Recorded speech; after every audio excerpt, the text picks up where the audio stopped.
بسم اللہ الرحمن الرحیم۔ السلام علیکم معزز سامعین۔ قیامت کے نزدیک بہت سارے فتنوں کے بارے میں آپ صلی اللہ علیہ وسلم نے اپنی امت کو آگاہ کیا تھا۔ ان فتنوں میں سے جو سب سے خطرناک فتنہ تھا وہ ہے فتنہ دجال، جس کے بارے میں ایک روایت ہے۔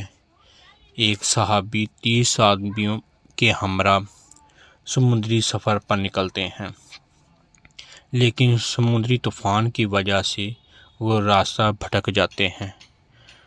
30 دن کے بعد ان کی کشتی ایک جزیرے پر لگتی ہے۔ یہ روایت بالکل صحیح ہے، اور اس روایت سے پتہ چلتا ہے کہ دجال ایک شخص ہے، ایک ذات ہے، اور جو شکل آپ صلی اللہ علیہ وسلم نے بیان کی ہے وہ تخیلاتی شکل نہیں ہے۔ اور اس روایت سے یہ بھی پتہ چلتا ہے کہ دجال کا لوگوں سے گفتگو بھی ممکن ہے۔ صحابی نے کہا، سب سے پہلے ہم جب جزیرے پر اترے تو ہم نے عجیب و غریب مخلوق دیکھی جس کے جسم پر بہت ہی زیادہ بال تھے۔ صحابی کہتے ہیں کہ ہم نے جب اسے دیکھا تو ہمیں معلوم ہی نہ ہوا کہ اس کا منہ کس طرف ہے، تو ہم نے اس سے پوچھا، اے بدبخت، تو کون ہے؟ تو وہ بولا، میں جساسہ ہوں، مطلب جاسوس ہے۔ اور جاسوسی کس کی کرتا ہے؟ وہ جزیرے پر موجود ایک شخص کی جو وہاں موجود تھا۔ اس بندے کی مراد دجال کی طرف تھی، اور اس نے کہا کہ وہ بندہ اپنی خانقاہ میں بیٹھا ہے اور آپ کا منتظر ہے۔ جو بھی یہاں آتا ہے وہ اس سے خبریں لیتا ہے اور پوچھتا ہے۔ اس سے یہ بھی بات ثابت ہوتی ہے کہ وہ لوگوں سے ملتا بھی ہے اور خبریں بھی لیتا ہے، اور اس کا خادم جساسہ ہے جو اس کی گفتگو کو سن کر اس تک پہنچاتا ہے۔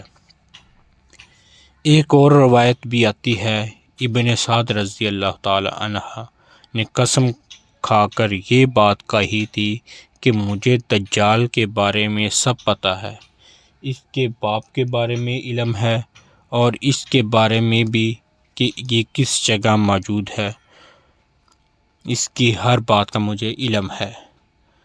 اور جو یہ فری میسن والے ہیں، اس کا بھی یہی یقین ہے، اور یہ انہیں بھی معلوم ہے کہ وہ کس جگہ ہے، اور وہ ان سے باتیں بھی کرتے ہیں، علم بھی لیتے ہیں اور دیتے ہیں اس سے۔ دجال نے جو صحابی سے سوال کیے ہیں وہ 4 سوال تھے، اور یہ سوال یہ تھے، اس نے صحابی سے پوچھا کہ بسان کا علاقہ میں پھل ہو رہے ہیں؟ تو صحابی نے کہا، ہاں، اس کے درخت پھل دے رہے ہیں، لیکن آج اس وقت بسان میں کھجوروں کے 2 درخت ہیں اور وہ پھل نہیں دیتے، کیونکہ دجال نے کہا ان قریب وہ پھل دینا چھوڑ دیں گے۔ دوسرا سوال جو دجال نے کیا، اس نے کہا، بحر تبریان کا پانی چل رہا ہے یا بند ہو گیا ہے؟ صحابی نے کہا چل رہا ہے۔ تو اس سے اس کی مراد تھی کہ یہ بھی عنقریب ختم ہو جائے گا، بحر تبریان کا پانی، جو آج بھی ترکی اور اردن کی سرحد کے قریب واقع ہے، اور اس بحریہ کا پانی مسلسل کم ہوتا جا رہا ہے۔ جو سائنسدانوں نے مسلسل تحقیق کی، لیکن ان کے بھی علم میں یہ بات نہیں آئی کہ اس کا پانی کیوں کم ہوتا جا رہا ہے۔ اس کے بعد اس نے جو سوال کیا وہ اس نے پوچھا کہ لوگرا کا کنواں پانی دے رہا ہے؟ صحابی نے کہا ہاں دے رہا ہے، اور اس سے بھی اس کی مراد یہ تھی کہ عنقریب وہ بھی پانی بند ہو جائے گا۔ لوگرا حضرت لوط علیہ السلام کی بیٹی کا نام تھا جو فوت ہو گئی تھی، اور اس کو وہاں دفن کیا گیا تھا، تو اس وجہ سے اس کو لوگرا کے نام سے منسوب کیا گیا ہے۔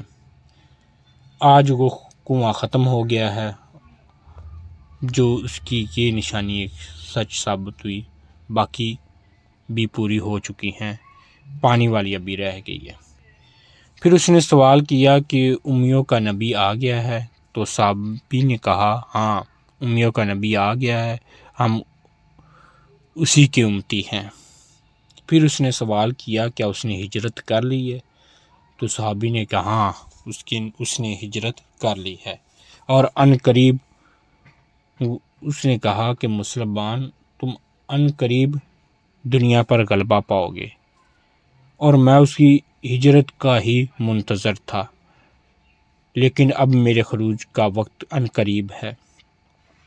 یہ وہ نشانیاں تھیں جو تقریباً ساری پوری ہو چکی ہیں، اور ایک پانی والی رہ گئی ہے جو بحر طبریان کا کم ہوتا جا رہا ہے۔ اس طرح جب دجال صفان سے نکلے گا تو اس کے جو سب سے پہلے اس پر جو ایمان لے کر آئیں گے وہ صفان کے یہودی ہی ہوں گے، جو کالی اور سبز چادریں اوڑھے ہوئے ہوتے ہیں۔ آپ نے کبھی یہودیوں کی کتاب کا مطالعہ کیا ہو، تعلموت پڑھیں تو اس کتاب میں یہودی کہتے ہیں کہ ہم اپنے مسیحا کا انتظار کر رہے ہیں جو عنقریب نکلے گا۔ دجال سے بچنے کے لیے آپ صلی اللہ علیہ وسلم نے اس کی نشانیوں کے بارے میں آگاہ کیا تھا اور واضح بتایا تھا کہ دجال کیسا دکھے گا۔ آپ صلی اللہ علیہ وسلم نے دجال یہودیوں کی نسل میں سے ہوگا جس کا قد درمیانہ ہوگا، یعنی کہ نہ بڑا ہوگا نہ چھوٹا ہوگا، درمیانے قد کا ہوگا، اور دونوں پاؤں ٹیڑھے ہوں گے، جسم پر بال بہت زیادہ ہوں گے، رنگ گندمی ہوگا، اور اس کے سر کے بال گھنگریلے ہوں گے، اور بائیں آنکھ سے کانا ہوگا، اور اس کے ماتھے پر کافر لکھا ہوگا، یعنی کہ کافر، جو صرف ایمان والوں کو ہی نظر آئے گا۔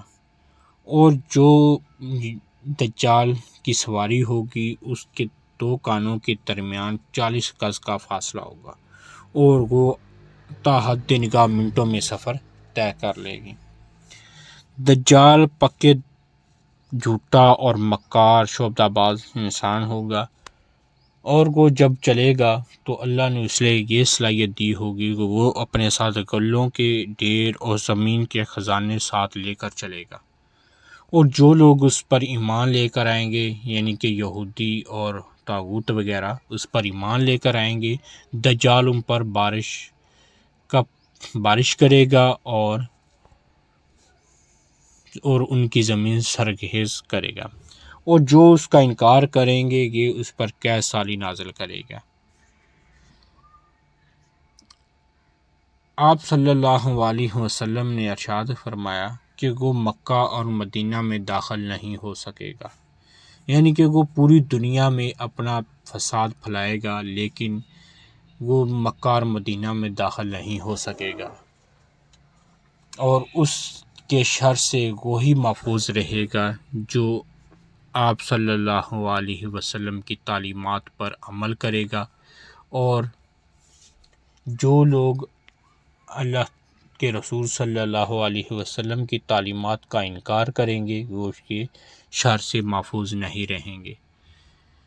دجال جو اللہ تعالیٰ نے اسے یہ بھی صلاحیت دی ہوگی کہ وہ جب کسی بندے کے پاس جائے گا تو اسے کہے گا کہ میں تیرے والدین سے تجھے ملواؤں، تو وہ اسے کہے گا ہاں۔ جب وہ اسے ملوائے گا تو شیاطین کو اس کے والدین کی شکل میں اس کے پاس بھیج دے گا، اور وہ بندہ خوش ہوگا اور اس پر ایمان لے آئے گا۔ اس ویڈیو میں آپ کو دجال کے بارے میں بتایا گیا، اور اللہ سے دعا ہے کہ ہمیں دجال کے فتنے سے محفوظ رکھے۔ تب تک کے لیے السلام علیکم ورحمۃ اللہ وبرکاتہ۔